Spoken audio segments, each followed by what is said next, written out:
Assalamualaikum everyone. Good morning. Okay, jumpa lagi hari ni dalam PDPR Mathematics Year 5. We are still in subtraction of time, but today involving centuries and decades, and also centuries and years.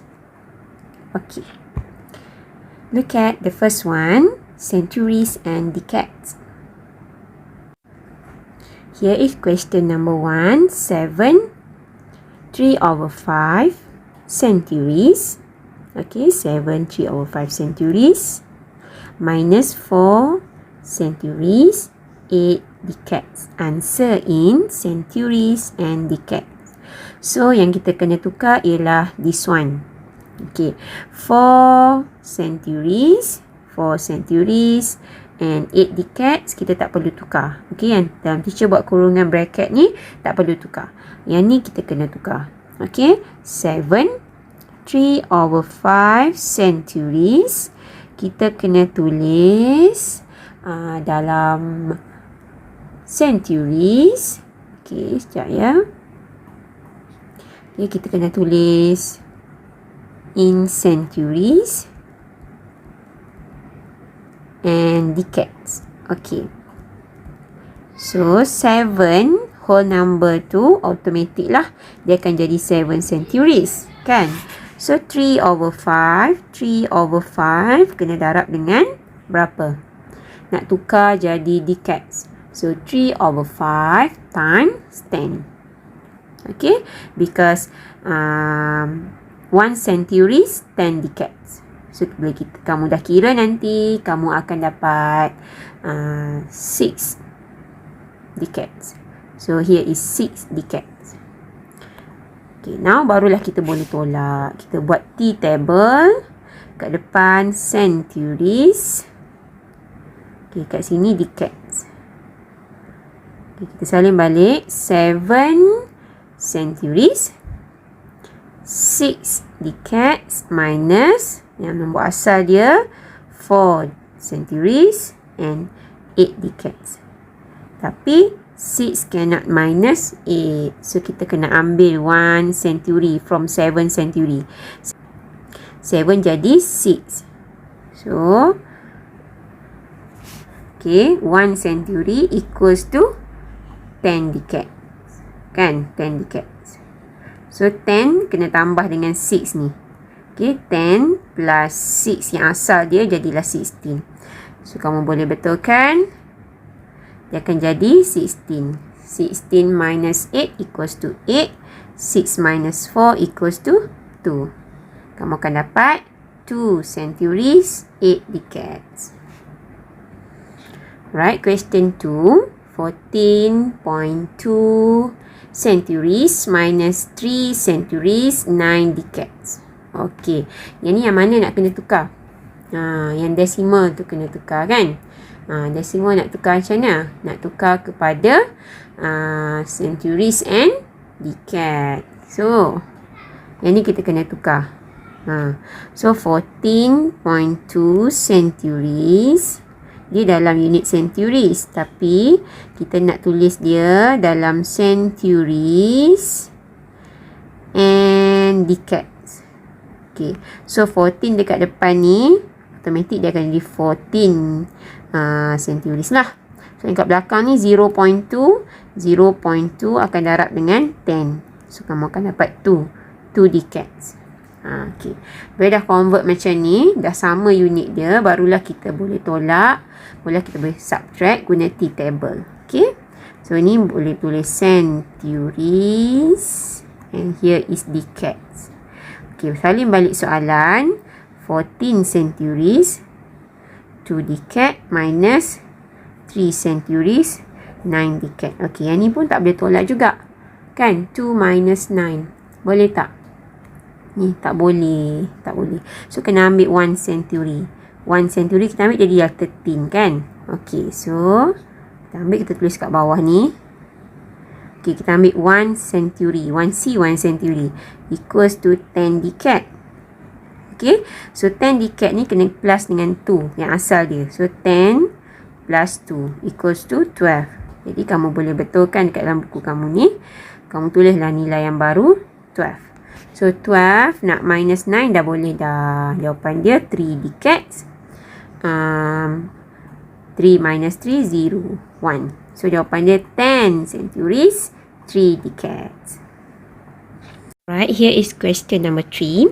Question number 3 is 6 1/10 centuries minus 5.7 centuries. Answer in decades. So for this one, kena tukar. Okay, mula-mula kita tukar 6 1/10 dulu. 6 1/10 centuries, kita kena tukar dia in century and also decades. Okay, 6 yang dekat depan ni automatic dia akan jadi 6 centuries lah. And 1/10 dekat belakang kena times by 10.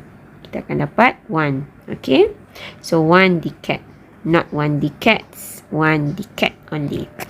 Next, 5.7 centuries pun sama macam tadi.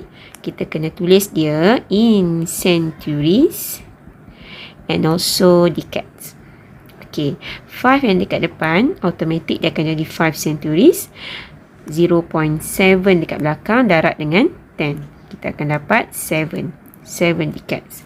Okay, now kita dah boleh subtract. Dah boleh minus. Okay, century dekat depan and decades dekat belakang. Dan kita salin soalan dia. 6 centuries, 1 decades minus 5 centuries, 7 decades. Okay, 1 cannot minus 7, so kita ambil from 6. 6 akan jadi 5. Okay, so 1 century yang kita ambil tu equals to 10 decade. So 10 decade plus dengan 1 yang asal dia. So kita akan dapat 11. Then kita boleh betulkan dekat sini. Kita tulis 11. 11 minus 7 equals to 4. So jawapan dia ni 0 dah habis dah. So jawapan dia 4 decades. Alright.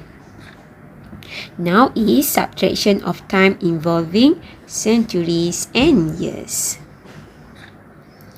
Okay, 2 centuries, 35 years minus 1/4 centuries. Answer in century and years. Alright, yang kat depan ni dah tak perlu buat apa-apa sebab dah memang dalam centuries and years. Yang kita kena tukar ialah 1/4 centuries. Okay, 1/4 centuries kena tulis in century and years. Okay, 1 dekat depan ni automatic dia akan jadi 1 century. Okay, 1/4 dekat belakang kena darab dengan 100. Kenapa darab dengan 100? Because 1 century equals to 100 years. Bila kamu kira, kamu akan dapat 25 years. Okay, 25 years. Then dah minus. Okay, sorry. Then dah convert, barulah kita boleh minus guna T-table. Kat depan centuries, kat belakang years. Okay, kita salin balik soalan. 2 centuries, 35 years minus 1 century and 25 years. Okay, 5 minus 5, 0. 3 minus 2, 1. 2 minus 1, 1. So jawapan dia 1 century, 10 years. Okay, question number 2. Question number 2 is 1.3 centuries minus 1/4 centuries. Nak jawapan in years. So kena convert dua-dua. Dua-dua ni kena convert. Mula-mula kita convert 1.3 centuries dulu. Okay, 1.3 centuries kita kena tulis dia in century and years. Okay, so 1 dekat depan automatic jadi 1 century.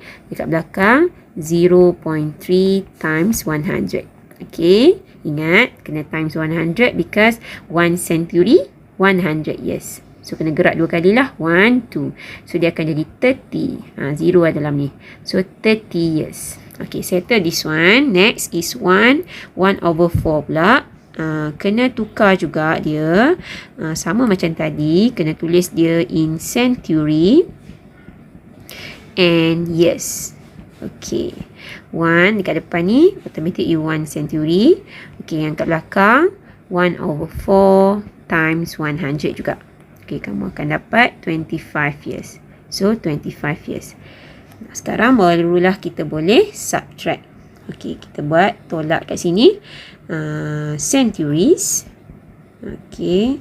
And years. Kita salin balik soalan. 1 century, 30 years. Minus 1 century, 25 years.